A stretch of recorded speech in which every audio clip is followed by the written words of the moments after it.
Guys আসসালামু আলাইকুম, welcome to my YouTube channel. আজকে আমি হোয়াইট সস বানাবো। তো তার জন্য আমি এখানে এক পিস ডিম ভেঙে নিব ব্লেন্ডারের মধ্যে। ব্লেন্ডার করতে হবে, তো ঘরে আমি বানিয়ে নেব। তো তার জন্য আমি এখানে 4 চামচের মতন গুঁড়া দুধ নিয়েছি। তো এখন তার মধ্যে দিয়ে দেবো সরিষা।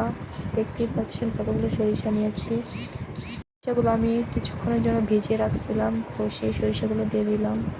তো এখন তার মধ্যে আমি দিয়ে দিব গোলমরিচের গুঁড়া। দেখতে পাচ্ছেন কতটুকু গোলমরিচের গুঁড়া দিয়েছি। সবগুলো একসাথে আমি ব্লেন্ডার করে নেব।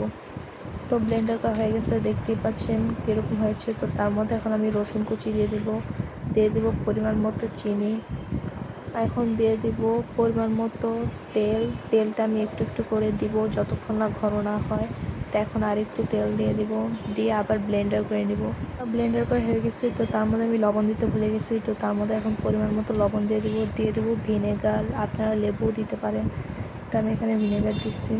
আবার কিছুক্ষণের জন্য ব্লেন্ডার করে নেব। তো আমি কিন্তু বারবার করে তেল দিয়েছি। তো দেখতেই পাচ্ছেন কতটা ঘন হয়ে গেছে। আপনারা কিন্তু একটা ডিম আর কিছু উপকরণ দিয়ে বানিয়ে নিতে পারবেন মায়োনেজ। তো ভালো লাগলে অবশ্যই লাইক, কমেন্ট এবং শেয়ার করুন। অবশ্যই নতুন নতুন ভিডিও পেতে আমাদের কমেন্ট করে জানাবেন।